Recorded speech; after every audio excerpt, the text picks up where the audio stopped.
West Coast Cookbook and Speakeasy with Chef Justice Putnam. Netrootsradio.com.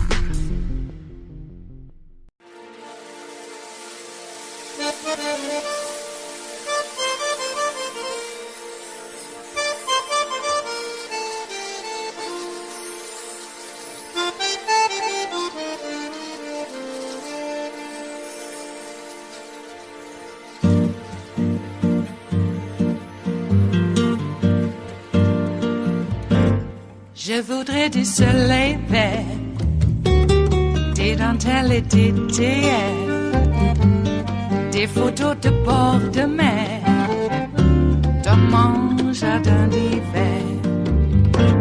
Je voudrais de la lumière, comme en Nouvelle-Angleterre.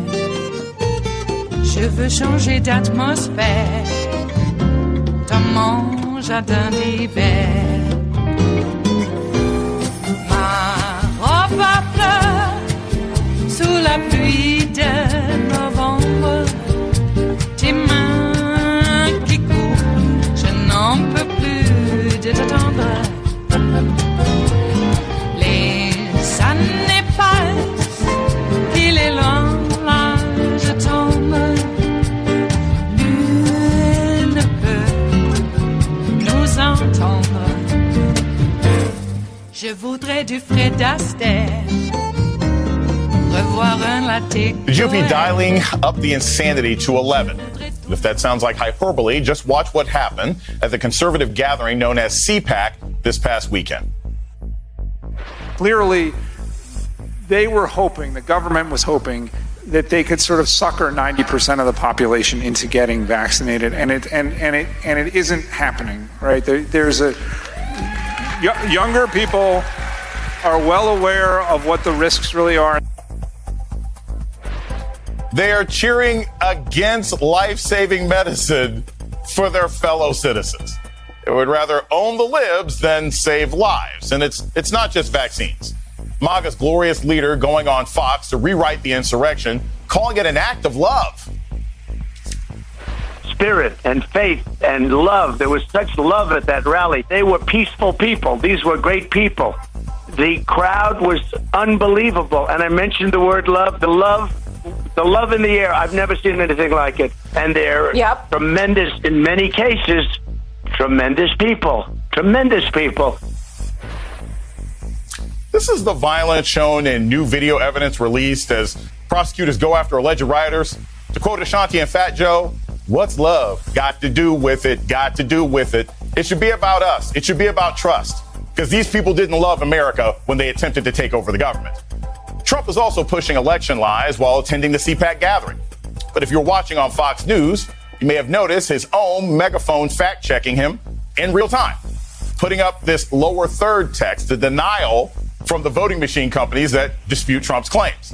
Fox News is currently being sued by one of those companies, Smartmatic, for over $2 billion. If anything, this is getting worse on the right. Trump won the CPAC straw poll with 70%. They're addicted to him. Forget Pfizer and Moderna. White nationalism appears to be one hell of a drug. Joining me now is former chairman of the DNC and former Vermont Governor Howard Dean. He also happens to be a medical doctor. Thank you so much, Governor Dean, for joining us on The Beat this evening. I'm going to start with this. As a doctor who understands not just the politics involved in public health, but also what it takes to keep people alive. How concerned are you every minute of every day when you see an entire political party in this country dedicated to promoting ignorance and combating life-saving medicines to help this country? It's pretty frightening, really. The CPAC people have gotten more and more sort of off the charts, and Trump has always been a little nuts. But the thing that's so ironic about this is that the people they're killing in Missouri, for example, are actually Trump voters. Because the Trump voters have a much higher percentage of people who aren't vaccinated, exactly because of this garbage the president is putting out, former president is putting out, they are not being vaxxed. And in southern Missouri, which is a conservative part of the state and a conservative part of the country, you have the death rate going up hugely. The highest increase in death rates have been in places like Mississippi and Alabama, Arkansas, and and Missouri. And that's because that's where people believe this. This has become a cult. There's no rationality behind this. It's a cult based on anger, fear, and ignorance. And I have my doubts about whether they can win any election in 2024 or 2022 if this continues. I really do. The American people are sick of this. I think the principal reason, other than very hard work, that we have Senator Warnock and Senator Ossoff in the Senate is because of Donald Trump. And that's not going to get better. The normal people who often vote Republican but are pretty moderate cannot vote for this crap. So I want to play you some audio here from Dr. Fauci talking about what's actually been going on. And it sort of goes along the lines of what you're talking about. Who is being hurt by COVID now? Get your thoughts on the other side. Well, if you look at the number of deaths, about 99.2% of them are unvaccinated. It's horrifying. I mean, they're cheering about someone saying that it's a good thing for people not to try and save their lives. As you mentioned, Governor Dean, the vast majority of the people who are now dying from COVID, according to Dr. Fauci, are those people who are unvaccinated. And while vaccine access has been very challenging, depending on where you happen to be in the country, by this point, if you want to, the vast majority of Americans should have been able to get one shot at least. I ask you again, do you think the Republicans just hate their own constituents? Because if their constituents are most likely to be the 99% dying of COVID in this new Delta variant, shouldn't COVID vaccine acceptance be a key part of any campaign platform in order to literally keep your assistance upright and safe for next year? These guys are not interested in serving the country. This is like Jim Jones in Guyana. It really is. Wow. Trump is Jim Jones. 900 of his followers died, some of whom did not go willingly. But he mesmerized them, and Trump has got these people mesmerized, and that's principally because these are the ineffective people. They've lost their own agency. They've given up their own hope, and so they did what the Germans did in the Depression. They put their faith in somebody who turned out to be a madman. And Trump, Trump has a lot of deficits. He's lazy. He's not very smart, but he's incredibly skilled at exploiting discomfort and anger. And that's what he's doing. And people are going to pay, just as the Germans did as a result of the war, people are going to pay for this with their lives, and they already are. The other thing that Dr. Fauci didn't mention is a very high percentage of the people that are dying are no longer elderly. They're young people in their 20s and 30s because of the Delta variation is so much more dangerous and so much more contagious. And it is insane for anybody who has kids not to care about their children. But they have been mesmerized by Trump and because of their own deficiencies. And the Republican Party would rather have power than do the right thing for America. And I think that's a major problem. And I want to play this last clip because it goes along the lines of exactly what you're saying. Look, there are public health measures that are usually necessary to deal with a pandemic. But even the public health measures that are voluntary, Republicans are now attacking. This is Madison Cawthorn. I want to get your thoughts on the other side. And now they're starting to talk about going door to door to be able to take vaccines to the people. Think about the mechanisms they would have to build to be able to actually execute that massive thing. And then think about what those mechanisms could be used for. They could then go door to door, take your guns. They can go door to door, take your Bibles. Yeah. Governor, we literally go door to door now to deliver mail. We go door to door now to do the census last year. Why are they fear-mongering about going door to door and volunteering? I mean, look, I've seen this in Los Angeles, in New York City, and places. It's already normal for public health officials to go door to door and say, hey, if you don't have information about vaccines, here's where you can go. Why are they fear-mongering about something that simple that's already happening? Because they have nothing else to stand on. They've accomplished nothing. They've harmed the very constituency that they say they care about. Things are getting worse for Donald Trump's followers because of all this nonsense. They have nothing to say. And when you have nothing to say that's good for the country, you resort to the worst possible tactics. They do not give a damn about the United States of America. They only want their own power, and they're willing to have talk people who are not well informed into these kinds of crazinesses in order to keep their power. And it's costing a lot of lives. And I think the Republicans, just like Governor Abbott, in my view, was responsible for 200 people who died last winter in Texas because he was so cozy. His first statement was, "Oh, it was the windmills and the solar thing that caused all this." These Republicans are nuts. They're not all nuts, and that's why the Lincoln Project is doing so well. Is because they appeal to real conservatives who actually care about the party. The biggest problem in the Republican Party is not the crackpots you see at the CPAC, because they've always been crackpots. The biggest problem is the decent people in the middle who won't stand up. And you're going to pay with your life eventually if you don't stand up. It is Tuesday, the 13th of July of 2021, and you are in West Coast Cookbook and Speakeasy. I am your chef de cuisine, Justice Putnam. Gunner the English Bulldog is our snoozing sous chef, and our daily special is Tarrytown Chowder Tuesdays. You know, it only takes a small scant dash, a mere pinch of hot smoked Hungarian paprika, and it will make all the difference in the world. It always has, and it always will. Oh boy. I've been having a bit of smoke out in the air, though the air quality in this little microclimate hasn't been too bad this morning, though it could get a lot worse later on. And there is a bit of pollen, I believe grass pollen, floating about in the air, and that may be impacting me also.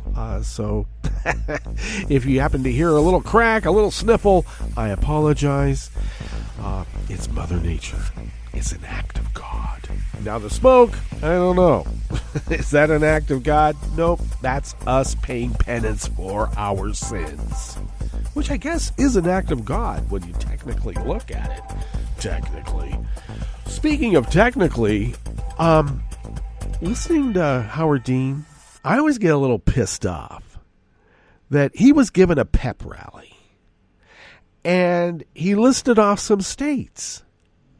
And he was exuberant.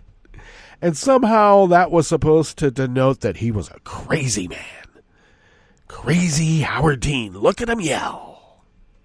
Jesus Christ. And then you got this mobster, pathological, I don't know, American psycho out there saying the shit that he says. And no one's up in arms about, well, we got to get rid of this guy. Look how crazy he is. Nope.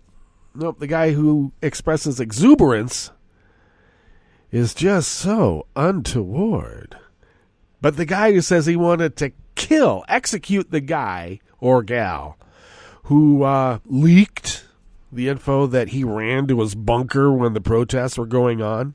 And then when he steeled his nerve, he got the National Guard and other paramilitary types to clear Lafayette Square so he could walk across it and hold a Bible upside down because he doesn't know shit. Okay, it works, though. It works for him. What, 70-some-odd million? 73 million? That's a sizable block, wouldn't you say? Now, others would say 80-some-odd million. 81. Plus, think of all the people that didn't vote that really hate the guy, you know, for whatever reason that they couldn't vote or did not vote. In this country, they don't want you to vote, so they make it hard. You know, when a Republican hears that there was like 43% turnout at an election, they get pissed off. That's too many. We look at it as like, what? Other countries are like, 70, 80. I believe there's a couple of countries that are above 90% turnout. Now, it's the law that you have to vote. Here, they're trying to make it criminal if you do. You stood in line for 7 hours and got interviewed on national media. You're going to jail for 40 years, black man. Jeez. Forge your dead dad or mom's name on a ballot and vote for Trump. Oh, well, don't do that ever again. You're going to go on parole. You have to pick up trash along the highway for a week. Okay? Don't do that again. Guy stands in line for 7-8 hours, a couple of weeks before his parole's up. He's in Texas. In Texas, they'll use every excuse to make it criminal to vote. And They had a face, even. Yep. That's how it is. Don't call Texas racist, though. That would be critical race theory. Uh-huh. Well, I'm going to still remind people the Alamo was to fight the abolitionists who were trying to abolish slavery because Texas wanted to remain a slave state. And they wanted to remain a slave state to the point that they got Jim Bowie and some few others. Fess Parker was there. Fess Parker. You'll get the joke if you're of a certain age. And they all gave up their lives because they wanted to be slavers. Okay. And they say brainwashing doesn't work. Oh, boy. So, Trump does prove every day that white nationalism is one hell of a drug. One hell of a drug. If you're aggrieved, you're rootless, even with a family. There's rootless families out there. And what do they latch and glom onto? Yeah, Jim Jones. Because he gives them hope. And license. Mm-hmm. We're not talking about being loving individuals, spreading the love. When Trump talks about that insurgency as being just people filled with love, yeah, those people wanted to love everybody to death. They loved those cops so much they wanted to love them to death. And you could see by their actions. Uh-huh. A dozen blows with a truncheon on the side of the head. Wow. That's like a red rose. Mm-hmm. What do we do? The call is, we just got to get out in vast numbers again, no matter what the obstacles, and get there and vote.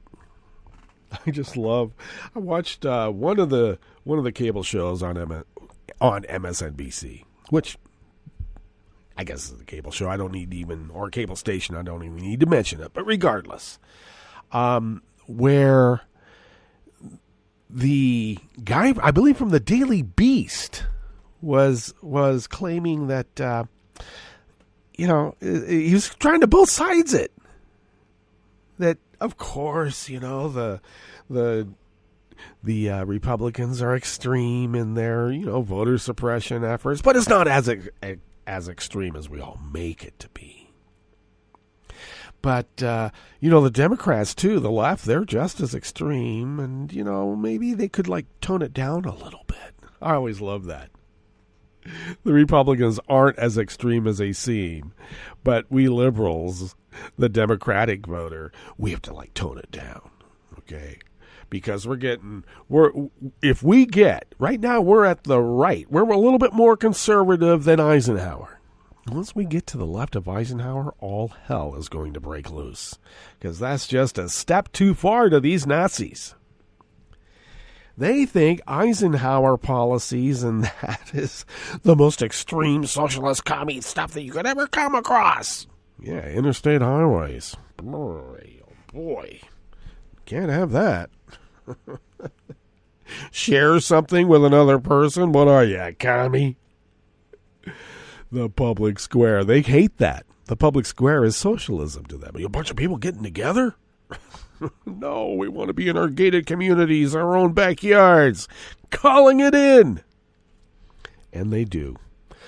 What is on the curated part of the show? Because we're just rambling here at the beginning, and I apologize, but it is in the morning here at the Mothership in Rogue River for West Coast Cookbooks and Speakeasy and Networks Radio, too. Oh, my.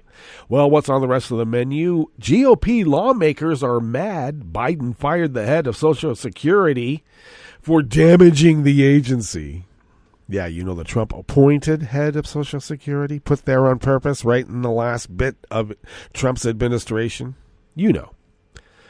Racial bias reports threaten the accreditation of Tulane University's medical school. That's actually a big deal. And Philadelphia could face $40 million in costs to replace voting machines if forced to comply with a forensic investigation into the 2020 election. And I tell you, that's a feature, not a bug.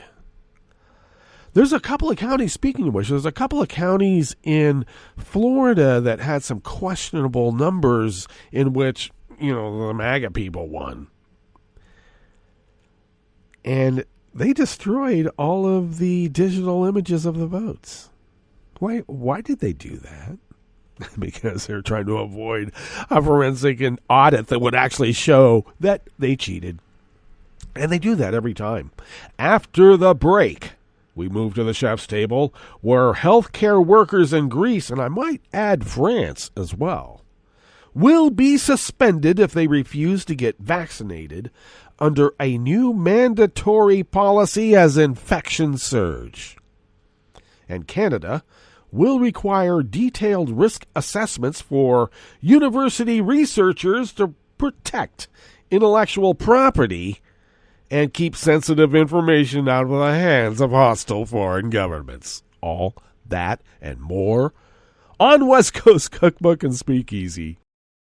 Bon appetit.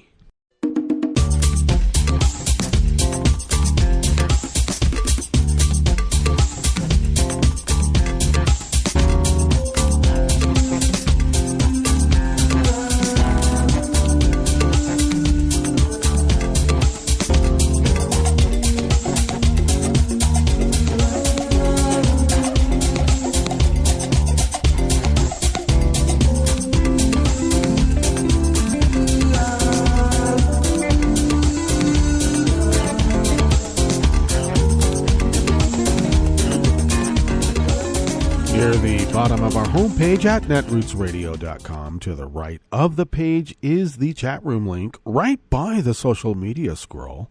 And the chat room is monitored by Kelly Lincoln. So thank you, Kelly, for doing so. And do please check into the chat room. If you would then take a gander across the page to the left, near the bottom of our homepage at netrootsradio.com, there is the link to our Patreon page. And if you could become a recurring Patreon of Netroots Radio, if you could afford an espresso-type coffee drink, and if you could afford to send those funds to us once a month, that helps us tremendously in being able to pay our bills, fly under the radar, and continue this resistance against this hostile takeover of America by forces foreign and domestic. And we thank you for your generosity over these 10 years. We've tried to make it entertaining as well. I mean, you can't just fight a war without a little bit of a USO show every now and then. So anyway, thank you for your generosity in helping us fulfill our civic duty as the founders originally intended, oh so very long ago. Follow Netroots Radio on Twitter. Where am I? Follow Netroots Radio on Twitter at Netroots Radio. Tom takes care of that. Thank you, Tom. Follow me on Twitter at Justice Putnam. I post the show notes and links diary, and that's why you should follow me. I post that show notes and links diary, and when you hear diary, you know it's Daily Co's. Okay? All right. Anyway, I post it there about 10 minutes before showtime, and then try to get it linked up on social media platforms like Twitter and others to remain unnamed. And you know which one I'm talking about. You know. Anyway, the show notes and links are very important to this, West Coast Cookbook and Speakeasy Salon and Chef's Table motif, because that's where the real reportage is, indeed. Follow the show on Twitter at Cookbook West. And pick up podcasts by way of Spreaker, Stitcher, TuneIn, iHeart, YouTube, iTunes, and wherever podcasts can be found. Wherever. Hey, Jenna Ellis is quitting the GOP because they're not Nazi enough for her. They're not bending over backwards to protect Trump. Really? Looks to me like every state GOP party has like purged anybody who's not a Trump devotee, shall we say. So, I don't know. Is she going to start her own party? It sounds to me like a political move, and she's going to start her own party, probably One America. I wonder. MAGA with a certain, I've made mention of this many, many times, and I like to use the meme of Rowdy Roddy Piper from They Live with the special sunglasses, and he puts on the sunglasses and he sees what all the billboards and all the signage actually says, because, we're being brainwashed, right? And I have made mention before about MAGA and Nazi titillating certain parts of the fascist brain. It resonates. And I did find out with the special glasses, MAGA is Nazi. So we have corroboration finally. Now I just need 3 other sources to confirm. And we'll have more than enough, because I should say 2, but I like to say 3 more. Okay? If triangulating is great, why not make it 4? Okay. Let us now dive. Oh, what else? The Kraken lawyers. I wanted to mention about the Kraken lawyers. I think a determination will be coming down, unless it already has, during the show. We'll find out. Well, at least I will. Later on. But I believe that decision comes today, or does it come later? Does the judge, I believe it's a she, does she need really that much time to determine, especially after all the questions that she asked and how she held the all the Kraken lawyers to account? There's more than just Lynn Wood and what's her name? What's her name? Anyway, there's apparently 9 to 11, and I believe they're all under threat of having their licenses suspended, revoked, etc. All right, we can only hope, right? We can only hope. This first offering here in the Bistro Cafe of West Coast Cookbook and Speakeasy as we start off is Out of the American Independent by Josh Israel. President Joe Biden fired former President Donald Trump's pick to lead the Social Security Administration on Friday, accusing him of damaging the agency. Congressional Republicans are livid, suggesting that his ouster will imperil Social Security. No, it'll imperil their attempt to dismantle it, because that's exactly what they've been trying to do since Social Security was first instituted. Andrew Saul, who was appointed to a 6-year term as Social Security Commissioner in 2019, is a wealthy investor and longtime Republican megadonor. His deputy commissioner, David Black, resigned Friday at the request of the president. Saul refused to resign or to accept his firing because Joe Biden's presidency is illegitimate and it's fake. Really? I consider myself the term-protected commissioner of Social Security, Saul told the Washington Post yesterday, Monday. I quite frankly feel I'm doing an excellent job there. Yeah, the reason you're getting fired is because you're dismantling Social Security. Andrew Saul is a dedicated public servant, House and Senate Republicans said, who was confirmed by a bipartisan supermajority. And Senator Tom Cotton of Arkansas complained even more.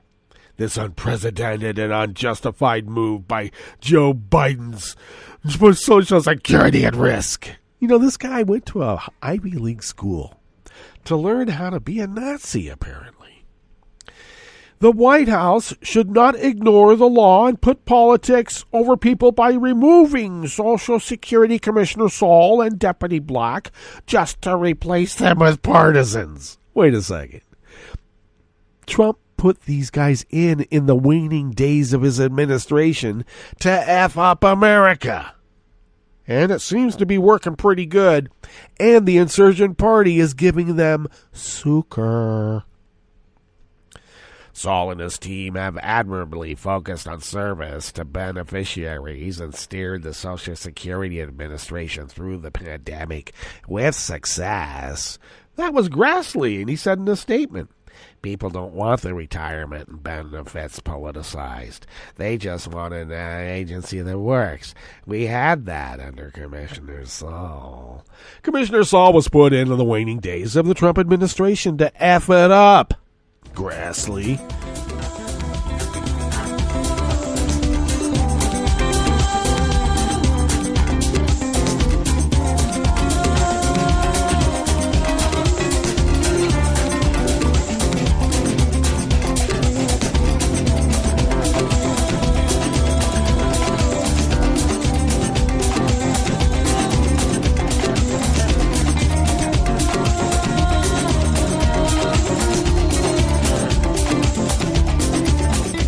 Kevin McGill of the AP brings us this next offering here in the Bistro Cafe of West Coast Cookbook and Speakeasy, Tarrytown Chowder Tuesdays. Allegations of racial discrimination in the Tulane University School of Medicine's graduate medical education program have prompted an accrediting organization to put the school on probation. The move by the Accreditation Council of Graduate Medical Education, which accredits institutions such as Tulane's Medical School that sponsor residency for new doctors, comes months after a black faculty member filed a federal lawsuit alleging instances of racial bias in recruiting and promotion. She also alleges that retaliatory actions were taken against her for complaining about the discrimination, which the dean of the medical school has denied. The accrediting organization did not release information on what specific allegations of discrimination led to the probation. The school remains accredited, but the probationary status means an institution has failed to demonstrate substantial compliance with the accrediting agency's requirements. Current residents and fellows at the school and applicants for positions have to be notified of the status in writing, according to the statement. Loss of accreditation would mean a loss of federal grants and an end to Medicaid funding for training. Accrediting officials visited the school in April, and another visit and review is expected in January or February, spokesperson Susan White said in an email. Dr. Lee Ham, dean of the medical school, said in a letter to students and faculty that the school was notified of the probation on July 2nd. On behalf of myself and the entire Tulane School of Medicine administration, we respect this decision and pledge to do everything necessary to resolve the issues in a timely manner. Ham wrote he's hoping to sweep it under the rug. Steps outlined in the letter include the establishment of a task force made up of a diverse cross-section of faculty, residents, students, and staff, and charged with evaluating our reporting systems and structures to respond to reports of mistreatment and unprofessionalism of any kind. Oh, a little late, don't you think? The accreditation statement said the organization became aware of public reports of racial bias at Tulane's GME program in February. That was the same month that the accrediting agency issued a statement not specifically aimed at Tulane, that it had become aware of several allegations of racial bias and discrimination in medical education. A medical school faculty member, Dr. Princess Denar, filed a federal discrimination lawsuit in October. Denar, an assistant prof of medicine and pediatrics, alleges instances of discrimination dating back to 2008. Oh, you mean when Obama became president? Interesting. And says there were complaints from 7 black female residents made to the accrediting organization in 2018. The original lawsuit and subsequent filings by Denar's lawyers also allege retaliatory actions, including her removal earlier this year from her position as a director of the school's medicine and pediatrics program.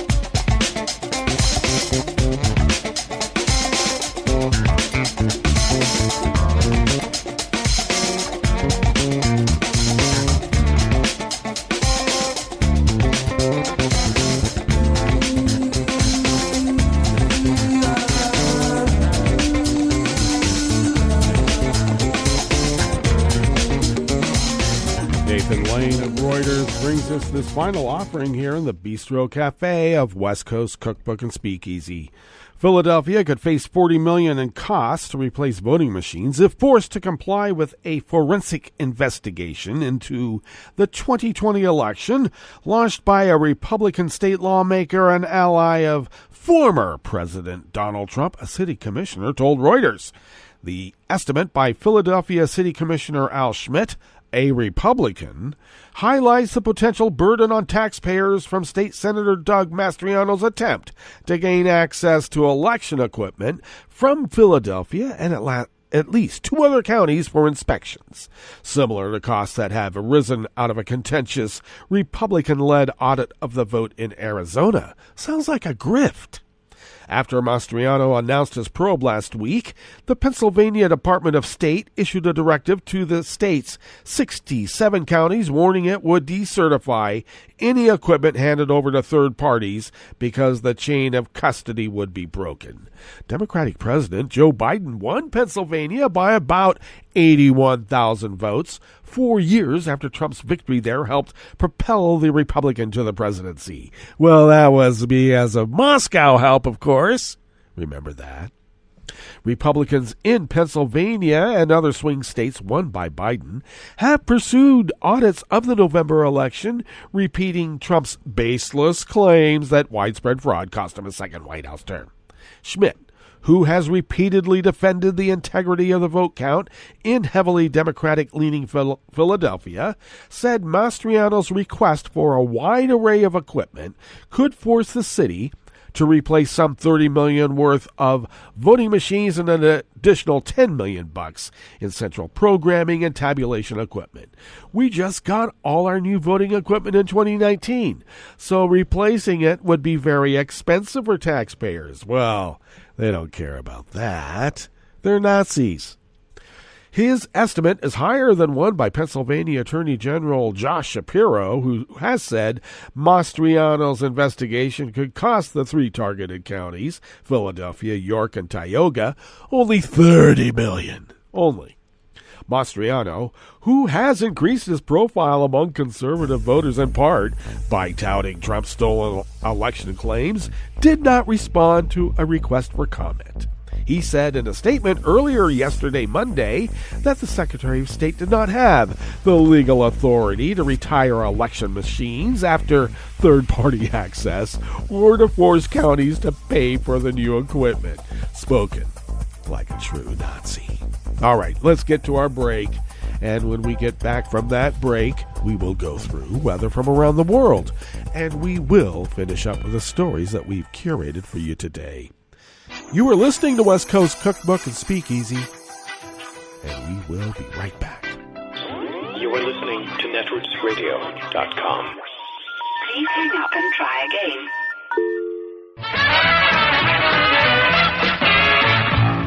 From a point at sea to the circles of your mind, a new force is at work for planetary transformation. New radio for a new Earth.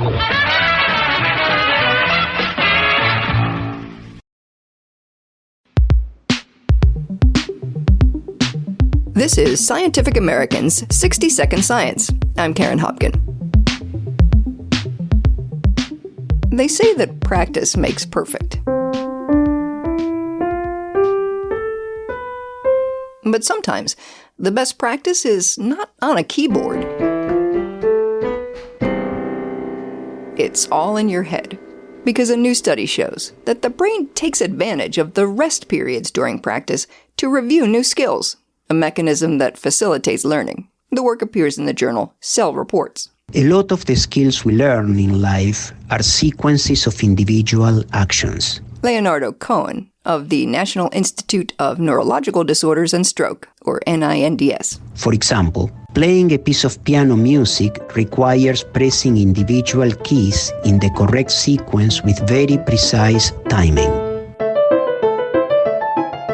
That level of virtuosity requires a ton of practice and a lot of repetition. But Cohen says it also requires a certain amount of rest.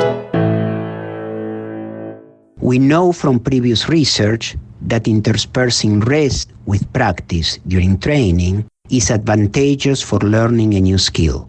In fact, we recently showed that virtually all early skill learning is evidenced during rest rather than during the actual practice. It's during those intermittent breaks that the brain starts to sew together the individual movements that make up a seamless piece. And the question then becomes, how? To find out, Cohen and his colleagues turned to an imaging technique called magnetoencephalography, or MEG. The unique advantage of MEG is that it allows us to observe neural activity across the entire brain with millisecond time resolution, which is crucial for investigating very fast, widespread brain dynamics. Ethan Bush, Cohen's colleague at NINDS.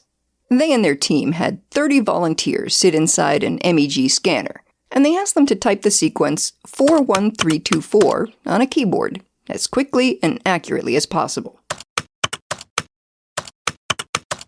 The participants would type for 10 seconds, rest for 10 seconds, and then repeat, while the researchers monitored their neural activity.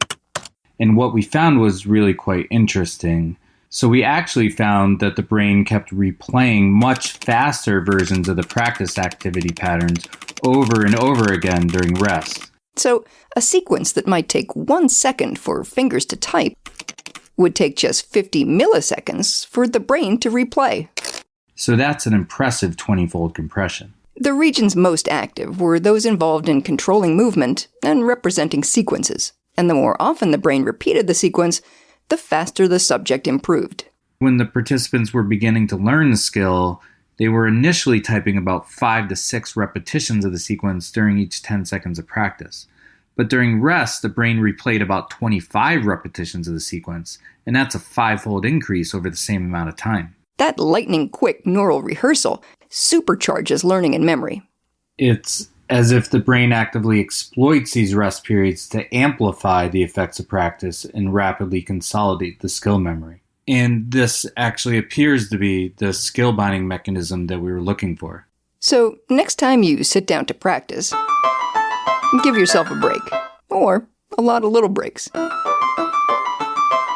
Your brain and your audience will thank you. For Scientific American's 60-Second Science, I'm Karen Hopkin.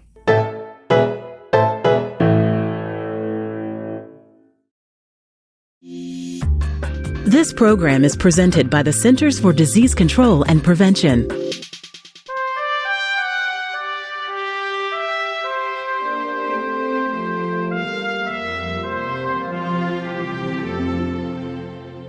Welcome to A Cup of Health with CDC, a weekly feature of the MMWR, the Morbidity and Mortality Weekly Report. I'm your host, Dr. Kathleen Dooling. From a very young age, we're encouraged to eat fruits and vegetables. Unfortunately, many Americans are not getting the message. Dr. Seung-Hee Lee Kwan is with CDC's National Center for Chronic Disease Prevention and Health Promotion. She's joining us today to discuss the importance of eating enough fruits and vegetables. Welcome to the show, Seung-Hee. Thank you for having me. Seung-Hee, what is the recommended amount of fruits and vegetables? The federal guidelines recommend that adults consume at least 1.5 cups to 2 cups of fruit and 2 to 3 cups of vegetables each day. This is for adults who get less than 30 minutes of physical activity a day. Adults who are more physically active need more calories and thus should be eating more fruits and vegetables. 1 cup is about 12 strawberries or 1 large tomato. How many people consume the recommended amount of fruits and vegetables? We found that very few adults are getting enough fruits and vegetables. Just 12% are eating the recommended amount of fruits, and less than 1 in 10 eat enough vegetables. And consumption is lower among men, young adults, and adults living in poverty. Why is eating a diet rich in fruits and vegetables so important? Eating a diet rich in fruits and vegetables can help with 3 things. 1, it can reduce the risk of many leading causes of illness and deaths, such as heart disease, type 2 diabetes, some cancers, and even obesity. It can also add important nutrients that are commonly missing in Americans' diet. And it can help with weight management if adults consume fruits and vegetables instead of other calorie-dense foods. How can we meet the recommended daily intake of fruits and vegetables? Try to fill half of your plate with fruits or vegetables at each meal or every eating occasion. Making fruits and vegetables the focal point of your meal will help you meet your recommendations. For example, recent studies have shown that adults get most of their fruit during breakfast and snacks. So you can try adding berries to your morning oatmeal or grab a piece of fresh fruit as an afternoon snack. For vegetables, most adults eat them at dinner, so try adding more into your lunch by adding a side salad or packing a snack of baby carrots or grape tomatoes. Are canned or frozen products just as good as fresh? All forms of fruits and vegetables count towards meeting the recommendations. For the most health benefits, make sure that the fruits and vegetables you consume have a limited amount of salt, butter, sugar, or creamy sauces. When selecting canned fruits, choose the ones with lowest sugars. And for canned or frozen vegetables, choose those lower in sodium. Where can listeners get more information about eating a healthy diet? Listeners can go to cdc.gov/nutrition or choosemyplate.gov.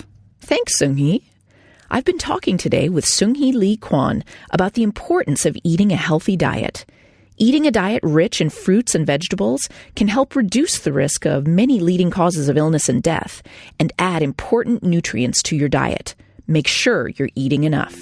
Until next time, be well. This is Dr. Kathleen Dooling for A Cup of Health with CDC. For the most accurate health information, visit cdc.gov or call 1-800-CDC-INFO.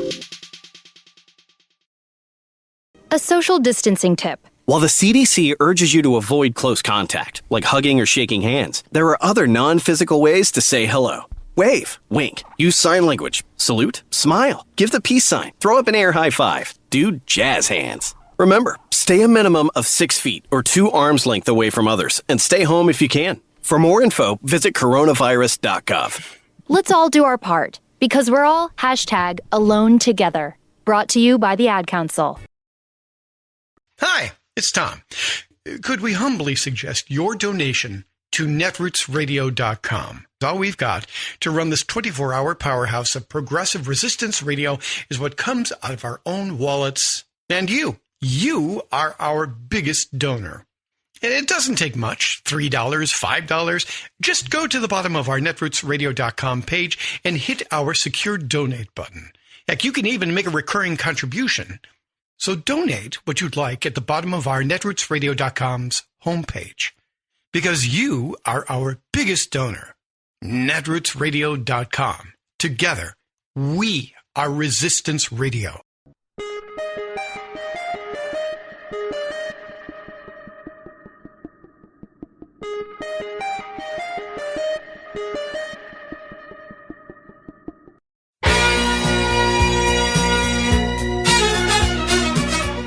Riddell High from Greece is back in the news. Listen up. This matters. I'm Louis Black, and this is the Civil Liberties Minute with ACLU attorney Bill Newman. The high school that Riddell High of Greece fame is modeled on is Radnor High in Pennsylvania, where a battle has been raging on whether to keep the school's mascot, a Native American warrior known as the Radnor Red Raider. Complicating this debate is that this mascot was adopted in the 1960s to honor a beloved coach at the school who was a chief of the Oneida tribe. And red was intended only to refer to the school's colors, to distinguish Radnor from an opponent, the Green Raiders. The granddaughter of the beloved coach entered the fray. She expressed the family's, quote, deep conviction that using Native American imagery along with the name Raiders perpetuates racial stereotypes that should no longer be used anywhere, but particularly not in an educational setting. She disavowed the moniker Raiders that, quote, perpetuates a negative stereotype that simply is no longer acceptable.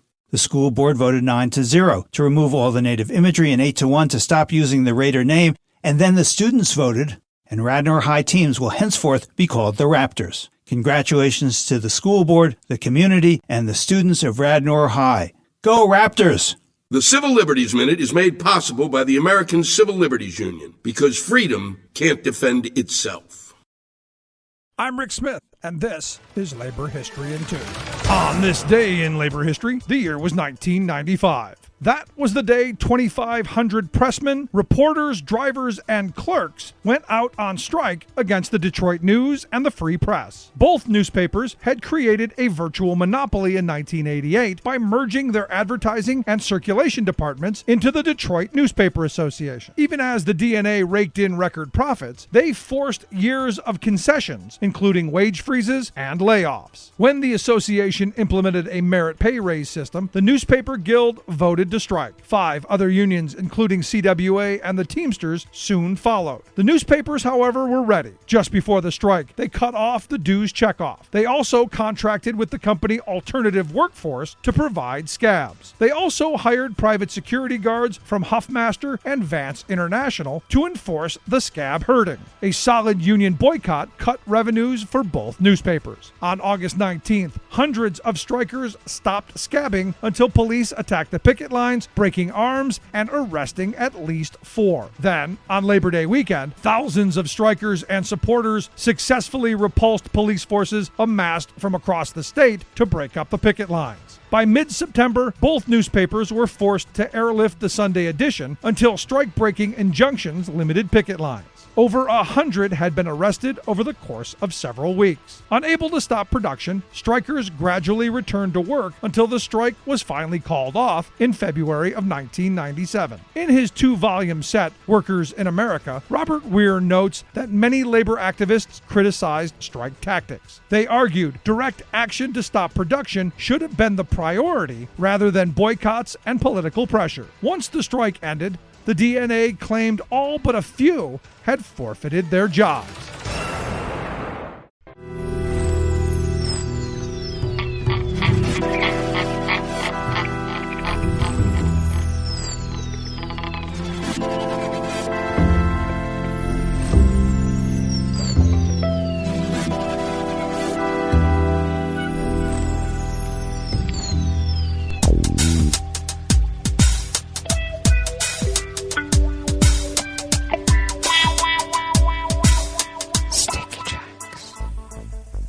Thank you for accompanying us here to the chef's table at West Coast Cookbook and Speakeasy. Tarrytown Chowder Tuesdays, and we always begin weather from around the world along the banks of the Rogue River in the Rogue River Valley of southern Oregon on the west coast of the continental United States of America, where it is currently 60 degrees Fahrenheit, expecting to be cooler than yesterday. Oh yes, we were over 100 again. And we're expecting to only get to about 97 today, which means we'll be over 100 again. Winds will be out of the north-northwest at 10 to 15 miles per hour, while sunny skies prevail throughout the day. Clear skies overnight, lows in the low 60s, winds out of the northwest at 10 to 15 miles per hour. Mainly sunny skies tomorrow with highs only in the low 90s, we can only hope. And winds will be decreasing out of the northwest at 5 to 10 miles per hour. Confirmed cases of coronavirus have been updated from over the weekend and now stand at 11,781. That's an increase of almost 100. And they want us to all get together in close proximity. Well, we're not going to do that, are we? Well, some will. And they will get infected, and our rates will continue going up, though our deceased remains at 148. Grass pollen is rated high right outside the window here at Rogue River. The air quality index is moderate at 53 for the region, though here at Rogue River it's still in the good range in the 30s. The daytime UV index for the region is very high at 9. Barometric pressure is rising at 30.01 inches. Visibility is up to 9 miles. And relative humidity is at 71%. Weather from around the world is brought to you by a crowd of crowdsourced weather stations that a crowd crowdsources from around the world. London is 73 and partly cloudy. Paris is 66 with a lot of rain. Rome is 82 degrees with a lot of rain in a rain shower. Kyiv is 88 and fair. Kabul is 78 and partly cloudy. Hong Kong is 82 and clear. Tokyo is 76 and mostly cloudy. Sydney, Australia is 56 and clear. San Francisco, California is 51 degrees and cloudy. And New York is 72 degrees Fahrenheit and cloudy. And that is weather from around the world, brought to you by a crowd of crowdsourced weather stations that a crowd crowdsources from around the world.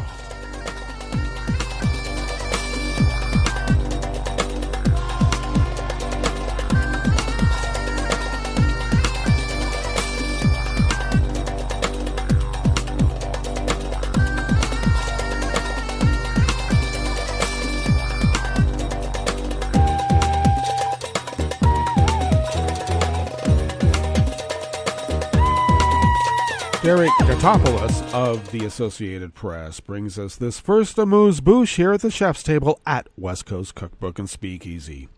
Healthcare workers in Greece will be suspended if they refuse to get vaccinated under a new mandatory policy announced yesterday, Monday, by the country's prime minister. Staff at nursing homes will be suspended starting August 16th. If they fail to book a vaccination appointment, with a similar policy to follow in September for workers at state-run and private hospitals. Starting Friday and until the end of August, all indoor commercial areas, including bars, cinemas, and theaters, will only be available for the vaccinated.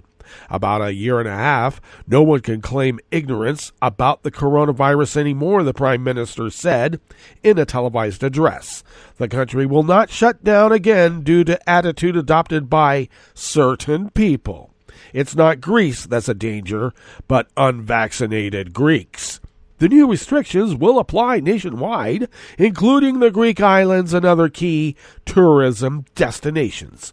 COVID-19 infections in Greece have surged since late June, with authorities blaming carelessness at bars and restaurants, as well as the spread of the highly infectious Delta variant. The number of daily infections per 100,000 residents over 7 days rose from 3.5 on June 24th to above 17 now. Just over 40% of residents have been fully vaccinated, but appointments to start the vaccine process have been falling in recent weeks, prompting the government to increase the pressure on vaccine skeptics.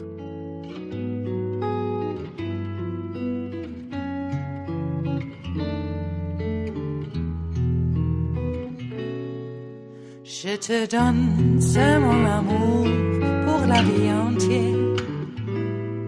La promesse de me trouver à tes genoux. Aussitôt que tu m'appelles, rester toujours fidèle. C'est tout, c'est tout. Je te donne tous mes printemps, mes étés de mer. Mais automne, quand les feuilles tombent partout, si ce n'est pas une bonne affaire, je te donne tous mes hivers. Anonymous staff at Reuters brings us this final amuse-bouche here at the chef's table at West Coast Cookbook and Speakeasy.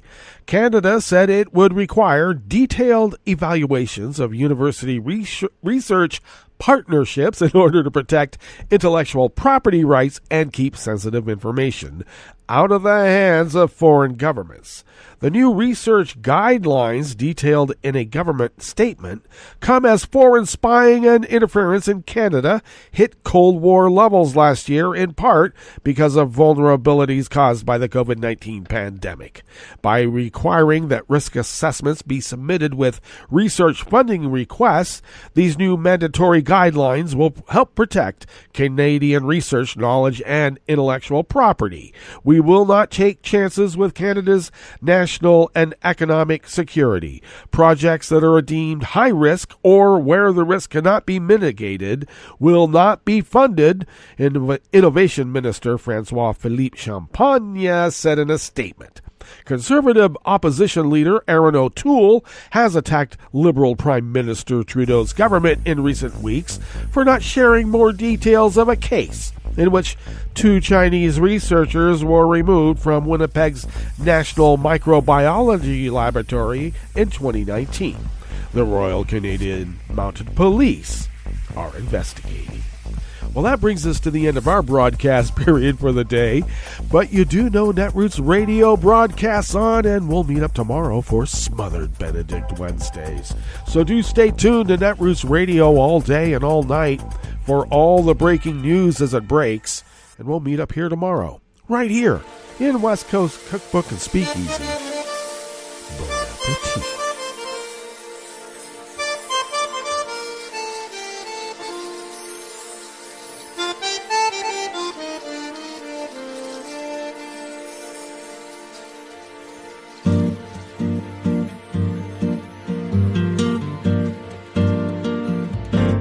Je voudrais du soleil vert, des dentelles et des théères, des photos de bord de mer, dans mon jardin d'hiver.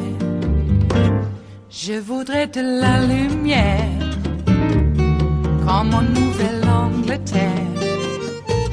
Je veux changer d'atmosphère, dans mon jardin d'hiver.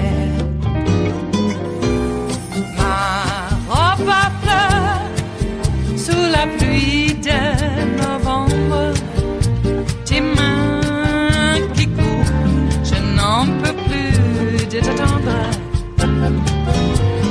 Les années passent, il est loin, là je tombe. Nul ne peut nous entendre. Je voudrais du Fred Astaire, revoir un latte coère.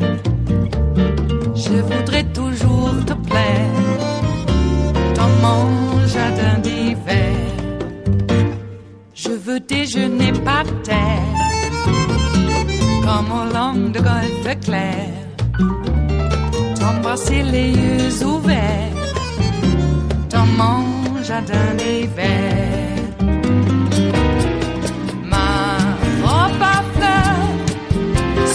Pluie de novembre, tes mains qui courent, je n'en peux plus de t'attendre. Les années passent, il est loin, là je tombe. Nul ne peut nous entendre. Ba-da-da-dum-di-da-dum. Ba-da-da-dum-di-da-dum. Ba-da-da-dum-di-da-dum. Dans mon jardin d'hiver. Ba-da-da-dum-di-da-dum. Ba-da-da-dum-di-da-dum. Ba-da-da-dum-di-da-dum. Dans mon jardin d'hiver. Dans mon jardin d'hiver. Dans mon jardin d'hiver.